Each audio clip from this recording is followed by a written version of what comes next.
বৌমা শাশুড়ির এই ঝগড়ার প্রধান কারণ হচ্ছে জেনারেশন গ্যাপ, ঠিক কিনা? শাশুড়ি এক জেনারেশনের আর বৌমা আরেক জেনারেশনের। শাশুড়ি ভাবে একরকম, বৌমা ভাবে আরেক রকম।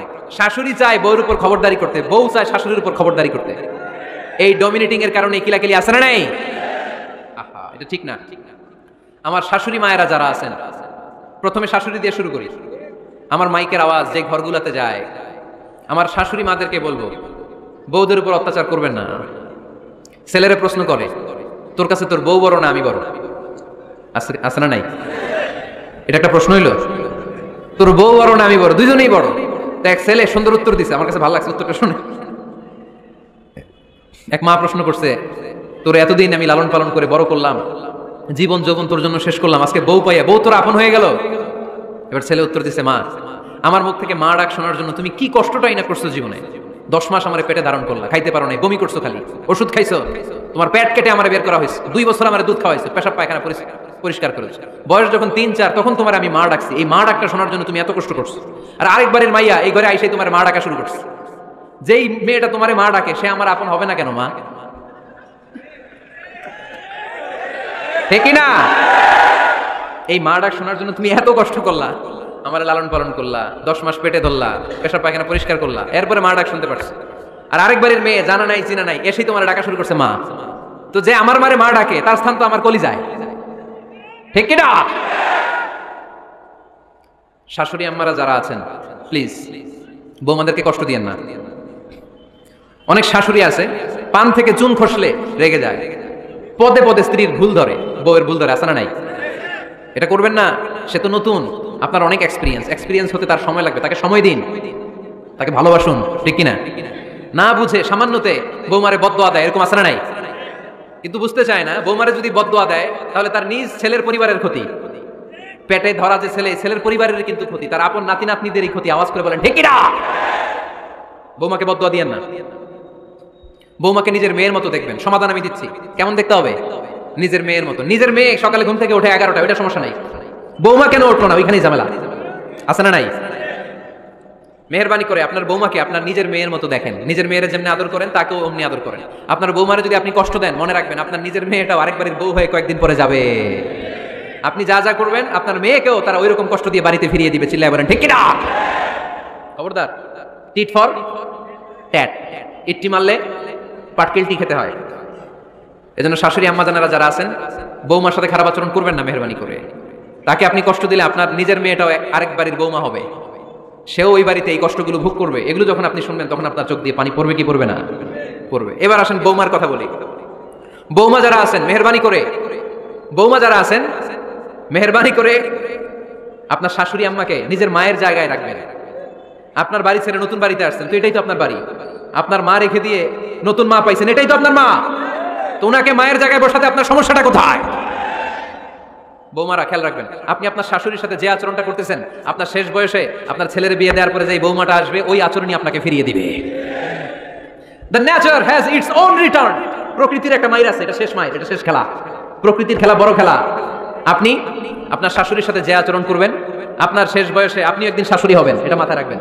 ওই আচরণই আপনি ফিরে পাবেন। আওয়াজ করে বলতে হবে ঠিক কিনা? এজন্য 9 নম্বর পয়েন্টস হচ্ছে মিউচুয়াল রেসপেক্ট। সবাই যেন সবাইকে ভালোবাসি। দোষ ছাড়া মানুষ নাই, সবার দোষ আছে।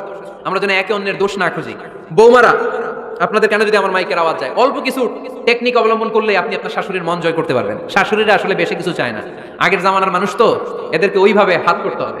মাঝে মাঝে একটু শাশুড়ির মাথায় তেল দিয়ে দেন, চুলে তেল দিয়ে দিবেন আর কি, মাঝে মাঝে চুল আশ্রয় দিবেন। এগুলো কিন্তু খুব পছন্দ করে শাশুড়িরা। ওনার প্রেশারটা একটু মেপে দিবেন, ডায়াবেটিক্সের ওষুধটা খাইলো কিনা সময় মতো খোঁজ নেবেন, কি পছন্দ করে খেতে একটু রান্না করে দিবেন। যেই বক্তার ওয়াজ শুনতে পছন্দ করে ওই বক্তার ওয়াজগুলো ডাউনলোড করে শাশুড়ি আম্মাকে দিবেন। ইসলামী বই দিবেন। দেখবেন বয়স্ক নারীরা মাহফিল যেতে খুব পছন্দ করে, ওয়াজ শুনতে খুব পছন্দ করে, নবীদের কাহিনীগুলো শুনতে পছন্দ করে। বসায় বসায় একটু কাহিনীগুলো শোনাবেন। বাইরে বেরোলে জিজ্ঞেস করেন, আম্মা আপনার কিছু লাগবে কিনা। আরেকটা টিপস আছে, চুল যখন আশ্রাবেন আর শাশুড়ির মাথায় যখন তেল দিয়ে দিবেন তখন অতীতের কথা জিজ্ঞেস করেন। দেখবেন অতীতের স্মৃতিতে হারিয়ে গিয়েছে আপনার শাশুড়ি। কি জিজ্ঞেস করবেন জানেন? জিজ্ঞেস করবেন, আম্মা জান মুক্তিযুদ্ধের সময় আপনার বয়স কত ছিল? ওই সময় মুক্তিযুদ্ধের সময় আপনাদের এলাকায় কি কি হয়েছিল মা? আরেকটা প্রশ্ন করবেন, মা বিয়ের সময় আপনি কেমন ছিলেন? ওই দিন দেখবেন বুড়ি আর বুড়ি নাই, জুয়ান হয়ে গেছে।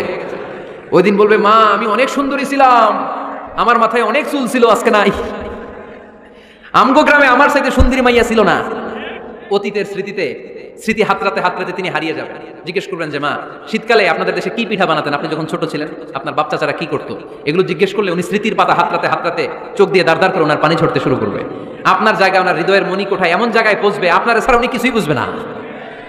বৌমারা এই অল্প কিছু টিপস অবলম্বন করে আপনারা আপনাদের শাশুড়ির মনকে জয় করতে পারেন। শাশুড়ি বৌমার দ্বন্দ্ব আমরা চাই না। আমরা চাই শাশুড়ি বৌমাকে নিজের মেয়ের মতো জানুক, আর বৌমার শাশুড়িকে আপন মায়ের মতো ভালোবাসুক, ঠিক কিনা? এই মিউচুয়াল রেসপেক্টই পারে শাশুড়ি বৌমার দ্বন্দ্বকে দূর করতে, আর ঘরটারে শান্তি টুকরা বানাতে। আওয়াজ করে বলেন ঠিক কিনা? কয়টা গেল? আর আছে কয়টা? দোয়া করবেন একে অপরের জন্য। দোয়া সাইয়েদনা ইব্রাহিম ফ্যামিলির জন্য দোয়া করতেন, রব্বি জাআলনি মুকিমাস সালাতি ওয়া মিন যুররিয়াতি রব্বানা ওয়া তাকাব্বাল দুআ। ও আল্লাহ আপনি আমার নামাজ কায়েমকারী বানান, আমার কলিজার টুকরা সন্তান ইসমাইলকেও নামাজ কায়েমকারী বানান, আমার দোয়াটা আপনার দরবারে আপনি কবুল করে নেন। সুবহানাল্লাহ পড়েন। রব্বানা ইন্নী আসকানতু মিন যুররিয়াতি বিওয়াদিন গায়রি যী যারইন ইনদা বাইতিকাল মুহাররাম। ও আল্লাহ আমার সন্তান সন্ততি আমার ফ্যামিলিকে ধুধু মরুপ্রান্তর এই উপত্যকার মধ্যে তোমার কাবা ঘরের সামনে রেখে গেলাম, তাদেরকে তুমি নামাজ কায়েমকারী বানিয়ে দিও। গোটা বিশ্বের সব মানুষের অন্তর আমার ফ্যামিলির দিকে আল্লাহ তুমি ঝুঁকিয়ে দিও। ওয়ারযুকহুম মিনাস সামারাত, ফলমূল দিয়ে আল্লাহ তুমি তাদেরকে রিজিকের ব্যবস্থা করে দিও। তার মানে সব নবীরা তাদের পরিবারের সদস্যদের জন্য দোয়া করতেন কি করতেন না? আবার কোরআন আমাদেরকে শিখালো, রব্বানা হাব লানা মিন আজওয়াজিনা ওয়া মিন যুররিয়াতিনা কুররাতা আ'য়ুন ওয়াজআলনা লিল মুত্তাকিনা ইমামা। ও আল্লাহ এমন নেককার সন্তান, এমন নেককার স্ত্রী আপনি আমাকে দান করেন যাদের দিকে তাকালে আমার চোখ দুইটা ঠান্ডা হয়ে যায়। চক্ষু শীতলকারী স্ত্রী দেন। বিয়ে যাদের হয় নাই, ইয়াং ছেলেরা এই দোয়াটা করবা। বিয়ের জন্য দোয়ার দরকার আছে না নাই? প্রতিদিন এই দোয়া করবা, আল্লাহ এমন স্ত্রী দেন, এমন জীবন সঙ্গিনী আপনি আমাকে দেন, এমন লাইফ পার্টনার দেন যার দিকে তাকালে আমার চোখ জুড়িয়ে যায়। এমন সন্তান আল্লাহ আপনি আমার ফ্যামিলিতে দেন যাদের দিকে তাকালে আমার চোখ দুইটা ঠান্ডা হয়ে যায়। নেককার সন্তান, নেককার স্ত্রী আল্লাহর কাছে দোয়া করে চেয়ে নিতে হয়। তাহলে ফ্যামিলি মেম্বার একে অপরের জন্য দোয়ার দরকার আছে না নাই? বাবা দোয়া করবে ছেলের জন্য, ছেলে করবে বাবার জন্য, মা দোয়া করবে মেয়ের জন্য, মেয়ে করবে মায়ের জন্য, ভাই করবে বোনের জন্য, বোন করবে ভাইয়ের জন্য। দোয়ার দরকার আছে না নাই? দোয়া করবেন সবাই সবার জন্য। এই যে কোরআনের বঙ্গানুবাদ পাওয়া যায় না এখন, কথা বলেন। স্মার্টফোন আছে কার কার দেখি?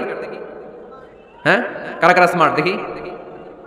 হাজার হাজার স্মার্ট, মাশাআল্লাহ। এই স্মার্টফোনের ভেতরে আল কোরআন নামে বাংলায় কোরআনের একটা অ্যাপস পাওয়া যায়। কথা বলেন, পাওয়া যায় কি যায় না? আজকে থেকে এই অ্যাপসটা ডাউনলোড করে প্রতিদিন 1 আয়াত 2 আয়াত 3 আয়াত করে পড়া শুরু করে দেন। বাঁচতে হলে পড়তে হবে, বাঁচতে হলে জানতে হবে, ঠিক কি না? এই স্লোগান আমাদেরকে শিখায়। এই স্লোগান তো আল্লাহ, এই স্লোগান দিয়েই তো আল্লাহ কোরআন শুরু করছে। ইকরা বিসমি রাব্বিকাল্লাযী খালাক। বাঁচতে হলে জানতে হবে, বাঁচতে হলে পড়তে হবে, পড়ার কোনো বিকল্প নাই। আওয়াজ করে বলেন ঠিক কি না? সুজানগরের রায়েরা মোবাইলের অ্যাপসের ভিতরে আমরা কোরআন রাখতে রাজি আছি তো সবাই? হাদিসের অ্যাপস ডাউনলোড করতে রাজি আছি তো? বাস রাজি আছি, ডাউনলোড করে রাখা দেব, আর কেউ পড়বো না নাকি? হ্যাঁ, প্রতিদিন একটা আয়াত হলেও যেন আমরা পড়ি। আল্লাহ যা বলা দরকার সব বলে দিয়ে গেছে, নতুন করে আর কিছু বলবে না। আমরা যেন পড়াশোনা করি, আমরা যেন একটা পাঠাগার বানাই। আবারও কখনো আসার সুযোগ হলে আমি জিজ্ঞেস করবো, যদি আমার মনে থাকে যে আপনাদের পাঠাগার আছে কার কার ঘরে, সেদিন সবার হাত তুলতে হবে। এমনি পারা যাবে তো? আল্লাহ তুমি তৌফিক দাও।